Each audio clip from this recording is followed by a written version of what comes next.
என்னோட 6th கிரேட்ல எங்க இங்கிலீஷ் டீச்சர் ஒரு ஆக்டிவிட்டி கொடுத்தாங்க.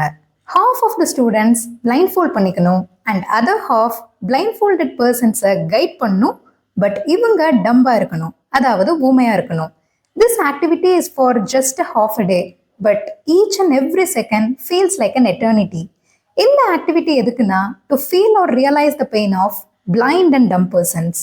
இந்த வீடியோல பிளைண்ட், டெஃப் அண்ட் டம்பா உலகில் வளர்ந்து சாதனை படைத்த பெண்மணியான ஹெலன் கெல்லரோட லைஃபை ரீவிசிட் பண்ண போறோம் on her birthday June 27th, which is today. Helen பிறக்கிறப்ப ஹெல்தி பேபியா தான் பிறக்கிறாங்க. 19 months ஓல்ட் அப்போ ஹெலனுக்கு முடியாம போகுது. இதன் விளைவா கம்ப்ளீட்டா பிளைண்ட், டெஃப் அண்ட் டம் ஆகிடுறாங்க. வளர வளர அவங்க தங்களை மற்றவங்க கிட்ட எக்ஸ்பிரஸ் பண்ண முடியாததுனால கோபத்தோட எதையும் வெளிப்படுத்துறாங்க. திங்ஸை தூக்கி போடுறதா இருக்கட்டும், சமாதானப்படுத்த வரவங்களை கன்னத்துல அரைகிறதா இருக்கட்டும் அண்ட் மெனி மோர். பட் இது எல்லாமே ஆனி சுலிவன் அவங்க வாழ்க்கையில என்டர் ஆகுறதுக்கு முன்னாடி வரதான். ஆனி சுலிவன் ஒரு யங் டீச்சர், ஹெலனுக்கு கற்றுத்தர வந்த ஆசான். இனிஷியல் ஸ்டேஜஸ்ல ஹெலன் இவங்க கிட்டையும் கோபமா தான் அனைத்தையும் எக்ஸ்பிரஸ் பண்ணாங்க. பட் ஆனியோட சகிப்புத்தன்மை, பொறுமையா கையாளும் விதம் ஹெலனை சாந்தப்படுத்தியது. இவங்களோட வே ஆஃப் டீச்சிங் எப்படி இருக்கும்னா, ஒரு பைப்ல தண்ணி வந்துட்டு இருக்கும்.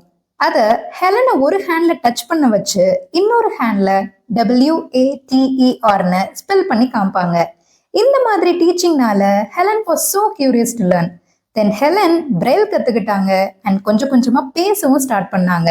இதன் விளைவு தான் ஹெலனை மேடை பேச்சாளராகவும் ஆக்குச்சு.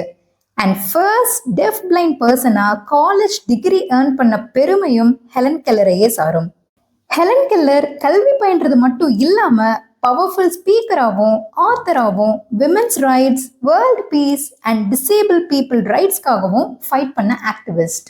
ஹெலன் கெல்லரோட லைஃப் எப்படிப்பட்ட இக்கட்டான சிச்சுவேஷன்ல இருந்தாலும், லைஃபே இம்பாசிபிளா தெரிஞ்சாலும், பொறுமை, தைரியம் அண்ட் ரைட் சப்போர்ட் இருந்தா உங்களால எதையும் பண்ண முடியும்னு உணர்த்துது. And I will finally end with her quote: "The best and most beautiful things in the world cannot be seen or even touched. They must be filled with the heart." நான் the story of my life புக்கோட simplified and inspirational summary முன் வச்சிருக்கேன். இந்த மாதிரி பற்பல interesting புக்ஸோட நட்சல் தெரிஞ்சுக்கணும் and அது கூட சேர்த்து ஃபன் எலமெண்ட்டோட புதுசாக நான் சொல்கிற தாட்ஸ் எக்ஸ்ப்ளோர் பண்ண நினச்சிங்கன்னா சப்ஸ்கிரைப் டு அஃப்ரின் ஸ்பீக்ஸ்.